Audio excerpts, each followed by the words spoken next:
murashaxiinta kale ah Mujaahid Xuseen Aadan Cadde oo u sharaxan golaha baarlamaanka Soomaaliland iyo Injineer Mukhtaar Axmed Aadan oo u sharaxan golaha deegaanka degmada Hargeysa ayaa booqasho ku tagay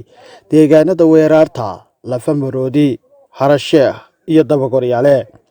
safarkan murashaxiintu ku tageen deegaanadaasi waxaa ku wehelinayay Suldaan Ibraahim Shide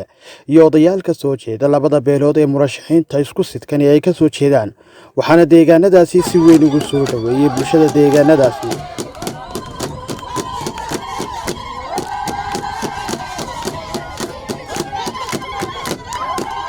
waxaanay bulshadu murashaxiinta u soo bandhigeen baahiyahoogii iyagoo ugu baaqay inay siinayaan codka labada murashax ee isku sidkan, waxaana ka mid ah hadalladoodii. salaanka bacdi waxaanu nahay magaranaysaa deegaankan ballaadhan ee magaranaysaa degmada Cadaadley ka tirsan Weerartan degmada Cadaadley ka tirsan. sidaa darteed waxaanu leenahay in badan baanu xildhibaanada sugaynay oo magaranaysaa aanu jeedaalinaynay oo indhuhuna daaleen intaanu magaranaysaa xaggaas u sii eegaynay. ilaahay baa mahadaale maanta isku keenay halkan magaranaysaa inagoo wada caafimaad qabna, waxaana magaranaysaa leeyahay magaranaysaa geel waxa la yidhi geelshada geel waana wara jirtaa waana kala jirtaa. sidaa darteed waxa weeyaan magaranaysaa annagu golaha deegaanka codka waanu bixinaynaa ciddii magaranaysaa waxaanu siinaynaa noogu soo horeysay ee magaranaysaa halkan noogu timi oo Xuseen Aadan Cadde ka mid yahay kow ka yahay oo baarlamaanka golaha baarlamaanka oo magaranaysaa ka sharaxan iyo xildhibaanka magaranaysaa mataankiisa ee magaranaysaa ku lamaan. salaanta islaamka ku salaamina waftiga waan soo dhaweynayna waxa la waxay doonayaan oo qabanayna iyo waxa la waxay sugayaan waxa la waxay nooga baahdaan waa u qabanayna xildhibaanka iyo xildhibaanka xigiisiiba. bismillaahi raxmaani raxiim. marka hore waan soo dhaweynaynaa wafdidan Xuseen Aadan Cadde oo ka sharaxan golaha wakiilada iyo Mukhtaar Axmed Aadan oo golaha deegaanka. waxaanu leenahay soo dhawaada sidaa ay odayaasha horeba idin sheegeenna wixii maanta kaarkiina maroodijeex diyaar baanu leenahay. musharaxiinta isdaba yaacaysana way nagu badan tahay, haashin ha noqoto maxaan ilaahdayay qaasin ha noqoto maxaa cid walba way nagu badan tahay. anigu been sheegi maayo musharax baan leeyahay, waa walaalkay dadkaygu se wuu badan yahay. qaybta way iga helayaan inamadaas inaan qaybtooda siiyo way iga helayaan oo saasa imikadan kuwa u diyaarahay la socday barba taagan kanaan dhalaanu inakay ay dabadeedna ka iyo qaar la midba in ka badan way raacayaan. waanaan doonaynaa insha Allah bismillaahi karin waliba muraadkiisa oo macsi lahayn ilaahay siiyo. ilaahay idankii siduu filayo wanaagsan ilaahay siiyo oon ilaahay ku kashifin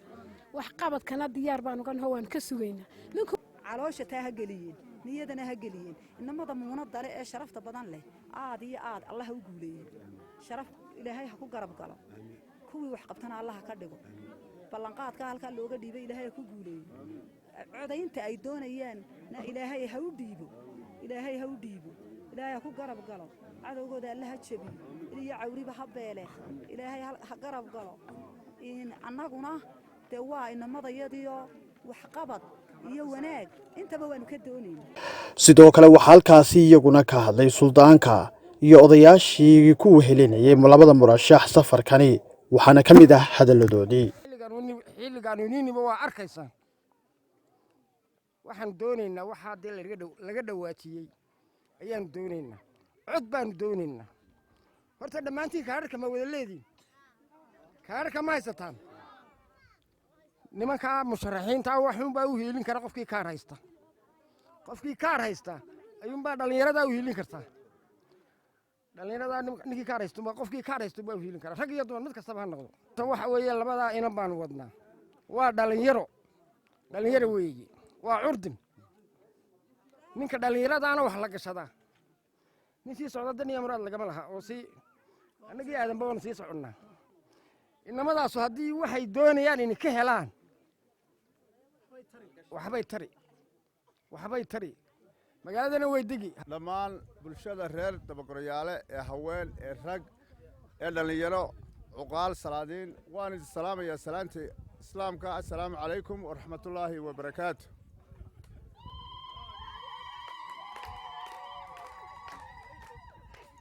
salaan kadib waa mahadsantiin reer dabagoroyaale si wanaagsan oo sharaf leh oo mudnaan leh oo haweenweynaha leh ayaa noo soo dhoweyseen annaga iyo wafdiga xildhibaanada leh ee salaadiinta leh ee odayaasha leh ee cuqaasha leh waxaannu leenahay haddaannu nahay wafdiga waxaannu idiin wadnaa 2 xildhibaan oo kala ah xildhibaan xuseen aadan cadde iyo mukhtaar axmed aadan oo golaha deegaanka ah.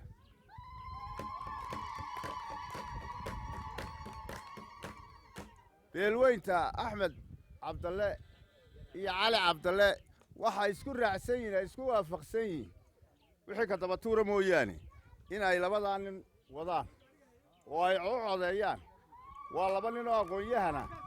waxaan soo dhowaynayaa bulshadan dabagorayaale ee marwooyinka iyo mudanayaashaba leh ee nagu soo dhoweeyey xildhibaanadan wadna iyo xusbigayagaba waxaan leeyahay aan u sheegayaa 2 nin aan wadnaa waa xusbiga wadani xildhibaanka rasmiga ee la isku raacay axmed cabdalle iyo reer cali isku raaceen waa xuseen aadan cabdi abyan xildhibaanka labaad ee la isku raacay rasmigayna waa mukhtaar axmed aadan cilmi waxaan leeyahay nuur caraale waxaan idiin raacinayaa inankaa xildhibaanka golaha wakiilada ahi waa nin reer caliya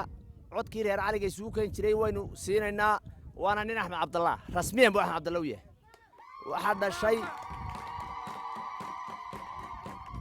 waa ninka reer caliya kale la sheegaya waa nin aan axmed cabdallah ula sinnayn waa nin inugu beeran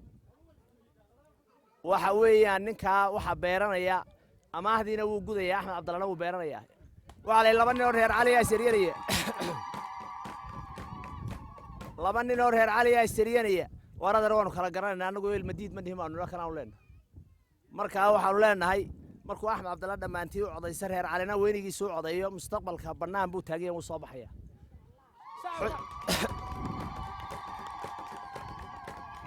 xusbiga wadanina maanta waxa weeyaan halkii kulmiya mari jiray waagii hore markuu udub liqayay buu marayaa maanta waa xusbiga mustaqbalka isna weeyey waxaan idiin raacinayaa ciise wuxuu haystaa 2 nin waa u siban yihiin ciise xaaji ibraahim waxaan leeyahay waa habarodaaga ninkani fartaada ugu rid fartaada geesna ha ka marin waxaan ogeysiinaynaa dadweynaha inaan xildhibaan kala jirin la daguu yahay waxayna daba socdaa la daguu baa leeyahay kana soo baxuu baa leeyahay waa kii soo baxay rasmiga ahaa waxaanu dadweynaha u sheegaynaa reer dabagorayaale inaanu cid naga dambaysa aydaan dhageysan oo la daguuda aydaan dhageysanayna fartiina eersan cidda wax la dagaysaa waa inaa xirsi adar iyo inaa iimaan 2 dawladda waddo ku garaacayso reerka lagu kala jabinaya waa iskaga hadhaysaan 2daaba kuwana waa codanaysan. ugu dambeyntii waxaa halkaasi ka hadlay 2 murashax ee isku sidkan mujaahid xuseen aadan cadde iyo injineer mukhtaar axmed aadan waxaanay bulshada uga mahadnaqeen sida ballaaran ay u soo dhaweeyeen waxaana ka mid ah hadalladoodii magaalada dabagorayaale maaha markii ugu horreysay waa markii labaad markii hore aan imina sidaan maanta naloo soo dhoweeyey si la midaa noo soo dhoweyseen waan idinka mahad celinaynaa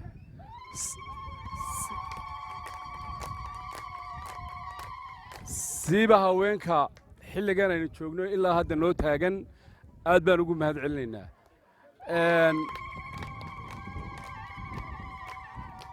marka hore ilaa shalay waxaa lagu celcelinayaa ama TV ama gelaya saxaafadda qurba joog anuu qurbaa dhawaan baan galay may fogeyn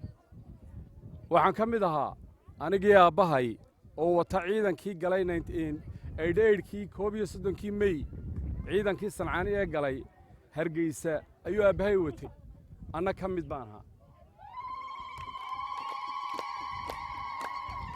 waxaanu ahayn dhallinyaradii yaryarayd ee lagu bilaabay halgankii SNM 1993 waxaan ahaa ciidankii galay ardaydii lagu tababaray dugsigii tababarka ee Baabuli ayaan ahaa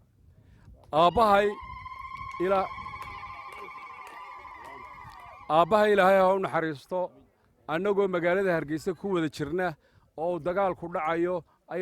labada indhood kaga dhacday xabadu baasuuka labada indhood kaga dhacay marka hore qurba joog ma yihi waxaan ahay nin dhiigidii soo shubay baanay oo dee abaal idinku le baan ahay marka horta waxaan ka doonayaa dee Somaliland guud ahaan gobolka Maroodijeex markay noqoto oon codkayga ka doonayno dee waa in abaalkii annaguna aan badhi helno ayaan idinka doonayaa oo fartiina abaalkii igu guddaan horta taas waa ta hore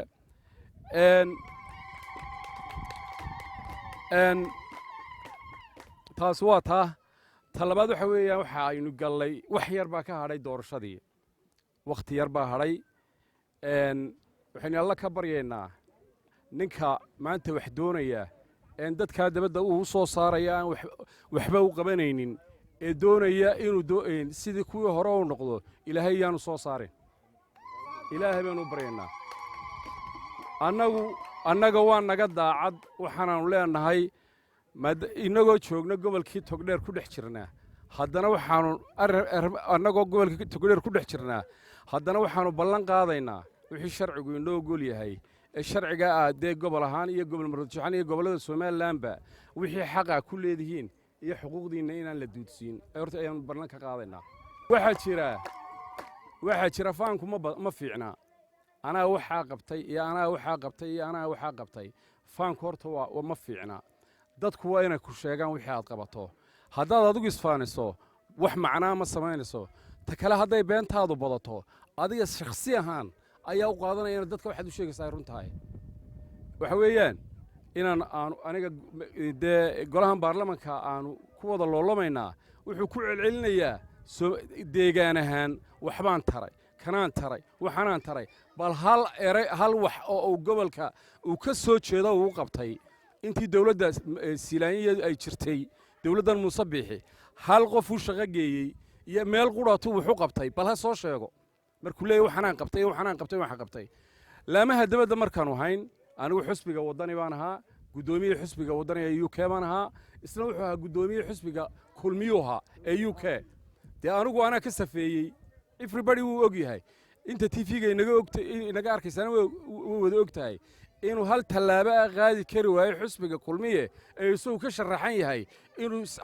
xafiis quraata ku yeelan kari waayey dee reer UK way og yihiin dadkuna way wada og yihiin inuu wadani halkaa kaga guulaystay way og yahay hadduu markaa uu sheeganayo waxaasaan qabtay iyo reerkaan geliyey kulmiye iyo waxa uu sheegayo dee maalintan joogay London muxuu gelin waayey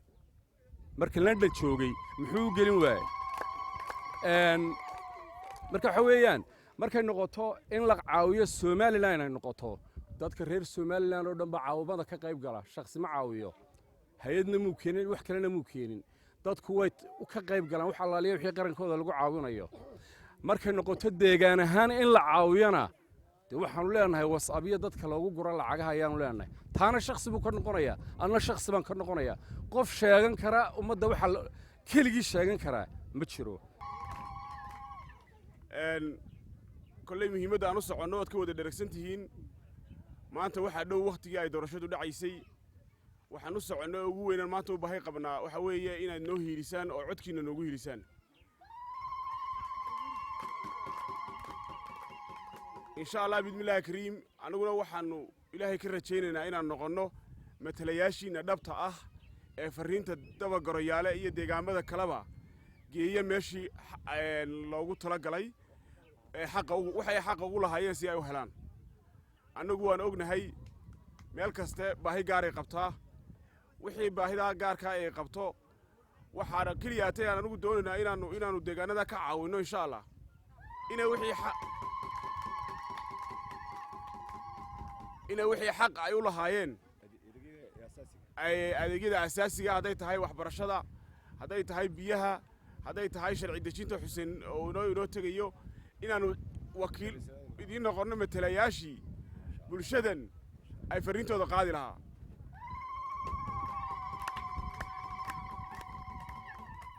waa dhab hargeysaan ka sharaxanay waxaan ahay murashax golaha deegaanka degmada hargeysa laakiin taa macnaheedu ma noqonayso inaan hargeysa oo keliya u shaqaynayo waxaan u shaqaynayaa hargeysa iyo bulshadeedii kale ee codaysayba qof kasta oo ii codeeyey wixii uu xaq igu leeyahay insha Allah waxaan ka rajaynayaa inaan kala qabto oo aan la shaqeeyo waynaynu isu soo noqon doonaa hadduu Ilaahay yidhaahdo annagu maanta waxaan idiin imaan annagoo murashaxiina waxaan idiin iman doonaa insha Allah annaguna mas'uuliyiina oo xildhibaano rasmi ah maasha Allah Allah ka dhigo ugu dambeyn waxaan ku soo gabagabeynayaa muddo kooban kadib waxaa imanaya maalintii loo soo dareeriyay codbixinta murashax kasta wuxuu leeyahay astaan iyo lambar u gaara golayaasha deegaanku waxay leeyihiin lambaro golayaasha wakiiladuna waxay leeyihiin astaamo anigu lambarkayga codayntu ama astaantayda ii gaarkii waxa weeye 313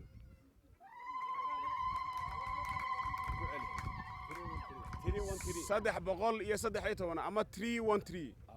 maalinta codaynta waxaa insha Allah rajaynayaa inaad lambarkaas iyo Xuseen oo astaantiisu tahay dalaayad ama dalad iyo haddii ay jiraan oo waxaad ka qaldamayaan aad ka shakidaan inaad lambarkayga weydaan ama dalaayada weydaan waxaad weydiin kartaan muraaqibiinta goobta xisbiga wadani u jooga